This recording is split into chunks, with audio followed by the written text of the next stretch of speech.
औज़ुबिल्लाहिमिनश्शैतानिर्रजीम बिस्मिल्लाहिर्रहमानिर्रहीम। शुरू करता हूँ मैं अल्लाह नाम से। दोस्तों, आज मैं आप लोगों के खातिर एक ऐसी बेहतरीन वजीफ़ा लेके आया हूँ जो उस वजीफ़े के माध्यम से आप लोग हर प्रकार के समस्या के समाधान कर सकते हैं। वजीफ़ा पाक कलाम का है, सूरा यासीन का है।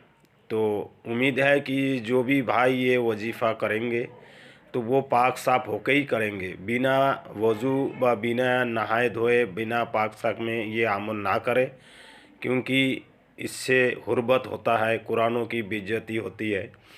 तो मेरे कहने के मकसद ये है कि ये वजीफ़ा में क्या क्या लाभ होगा, इसके बारे में थोड़ा चर्चा किया जाए।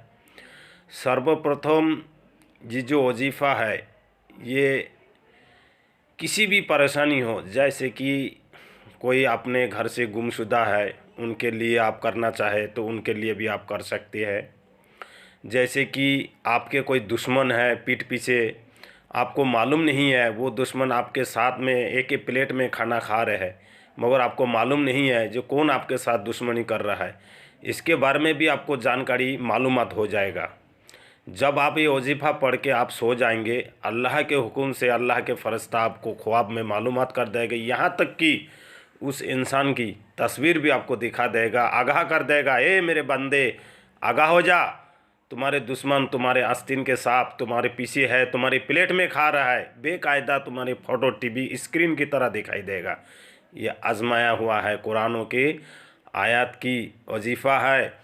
तो जो भी भाई ये अमल करना चाहता है वो गौर से सुने। सर्वप्रथम तो झूठ ना बोले कभी भी। जैसे कि आप मोबाइल है आपके पास, आजकल तो एक फैशन चल गया है, मोबाइल में है, अगर वो जिस जगह जाना हो वहाँ से कहीं दूर भी होगा ना, 20 किलोमीटर 10 किलोमीटर दूर होगा, तब भी कह देंगे मैं तो पहुँचने वाला हूँ, बिल्कुल मैं पहुँच गया हूँ, करीब में हूँ। तो कृपा करके उस भाई से मेरे विनती है, झूठ ना बोले। झूठ उस जगह पर बोले जहाँ पर इंसान की जान बचता हो।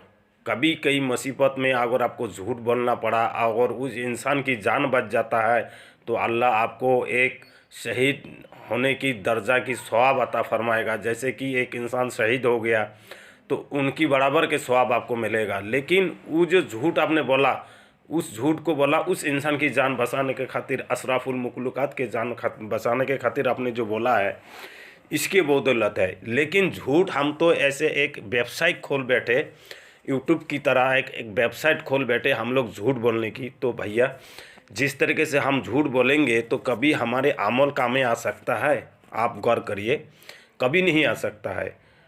और दूसरी बात, जैसे कि हम गौर करते हैं, जो कोशिश करते हैं जो कभी भी हम हलाल रोज़ी खाने की कोशिश करें, जाते हमारे जो अमल है, जो अमल से हम काम ले सके, तो हमको दूसरे के पास जाने की ज़रूरत ही नहीं है, किसी बाबा के पास जाने की ज़रूरत ही नहीं है, किसी तांत्रिक के पास जाने की ज़रूरत नहीं है हमको। अगर हम चाहे, अल्लाह ने हमको इतनी बड़ी ताकत अता फरमाया है, इतनी बड़ी आसमानी किताब जैसे पहले ज़माना में चलते थे, अब तो हमारे पास वो किताब है जो अल्लाह स्वयं कह रहा है कि तुम इसी में छानो झाँको और पढ़ो और देखो क्या है इसमें। तो भाई जो भी मेरे दोस्त है, मतलब कि इस चीज़ को मानने वाला है, वो अकीदा रखने वाला है, वो अवश्य ही ये अमल को व ये वजीफ़ा को करके देख सकते हैं, गारंटी के साथ है। अब वजीफ़े की तरफ मैं जाना चाहता हूँ। वजीफ़ा कैसे होगा? सर्वप्रथम तो वजीफ़ा है दो प्रकार की। पहले नंबर की, जैसे कि कोई गुमशुदा है उनके लिए वजीफ़ा का पाठ मैं दूसरा बनाऊंगा। फ़िलहाल मैं आप लोगों के छोटे मोटे दुश्मनी के लिए वजीफ़ा बता देता हूं। जैसे कि आप सबसे पहले नौसंदी जुम्मा रात हो तो बेहतरीन है, नहीं होता है तो आप किसी भी जुम्मा रात को नहा धोकर साफ़ सुथरा होकर रात के इशा के नमाज के बाद आप किबले की ओर मुँह करके बैठ जाए और थोड़ा सा मिठाई रख ले, अगरबत्ती वगैरह जला ले, गुलाब जल अगर हो तो छिटका दे, चारों ओर खुशबू लगा ले, लुबान धुनी दे। उसके बाद आप 2 रकात नफल पढ़े, सलातुल हाजत। पहली रकात में आप पढ़े अल्हम्दु सूरा के बाद आप पढ़े या अय्युहल काफिरून। उसके बाद दूसरी रकात में अलहम्दु के बाद आप पढ़े कुल हु अल्लाह। इसके बाद आप दुआ करके फिर आप बैठ जाए वजीफ़े के लिए।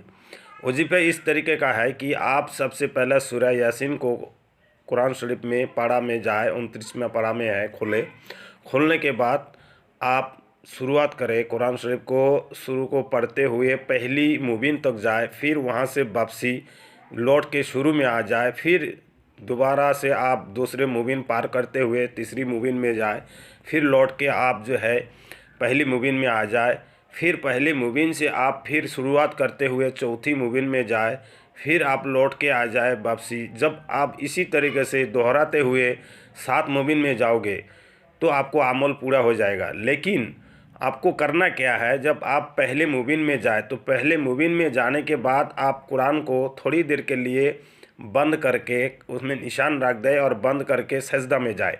सजदा में जाने के बाद आप जो भी आपका समस्या है, जो भी आपका परेशानी है, या मुबीन या मुबीन या मुबीन या मुबीन, आप इस लफ्ज़ों को दोहराते हुए कहे, हे अल्लाह तुम्हारी इस सूरह की बदौलत, इस मुवक्किल की बदौलत, इस आयत की गुलाम के बदौलत मेरे ये काम कर दो। इंशाअल्लाह अल्लाह के हुक्म से मैं बता रहा हूँ कि आप एक बार आज़मा के देखें। अगर आप 5 वक्त नमाजी भी नहीं हैं, अल्लाह ने आपको उस कुरान को पढ़ने की सवाब की बरकत से आपका हर काम जो है ना आसान कर देगा। यहाँ तक कि आप ख्वाब में भी देखोगे जे वास्तव में जो दुश्मन आपका है वो सामने आ रहा है। अगर आपका कोई दुश्मन भी नहीं है तो आपको आगाह कर देगा, कोई आने वाला मुसीबत होगा, आस पड़ोस में भी किसी के ऊपर आफत आने वाला होगा, उसके बारे में भी आप जानकारी हासिल कर सकते हो। यह अमल में इतनी पावर है। मगर आपको हर मुबीन में जाने के बाद यही पढ़ना होगा, या मुबीन या मुबीन या मुबीन, आपको वही लफ्ज़ पढ़ना है और सजदा में से पढ़ना है। 10-5 मिनट पढ़ने के बाद आप सजदा से उठे, फिर जाए आप सूरह में शुरुआत में जाए। इसी तरीके से आपको मुबीन पूरी करना है। तो उम्मीद है जो भी भाई ये अमल को करे और करके देख ले, इंशाअल्लाह मेरे उम्मीद है कि आप ये अमल को इतनी जगह पर आप शेयर करो कि हर मुसलमानों के ऊपर पहुंच जाए। और जो भी मुसलमान भाई है इस अमल को शेयर करना चाहते हैं, वो एक मुसलमान होने की हक अदा करेगा, मुसलमान की मदद करने की हक अदा करेगा। क्योंकि हुजूर पाक सल्लल्लाहु अलैहि वसल्लम ने फरमाया है, मेरे उम्मत ऐसे होगा जो एक दूसरे के ऊपर जान छिटकेंगे। लेकिन आज तो दुश्मन हो रहा है भाई। तो कृपा करके ये वीडियो को इतने वायरल कर दे जे कोई भी गरीब दुखी ना रह जाए, कोई भी मोहम्मद के उम्मत दुखी ना रह जाए। खुदा हाफिज़। अस्तगफिरुल्लाह रब्बी मिन कुल्लि जाम व अतूबु इलैहि व ला हौला व ला कुव्वता इल्ला बिल्लाहिल अलीयुल अज़ीम।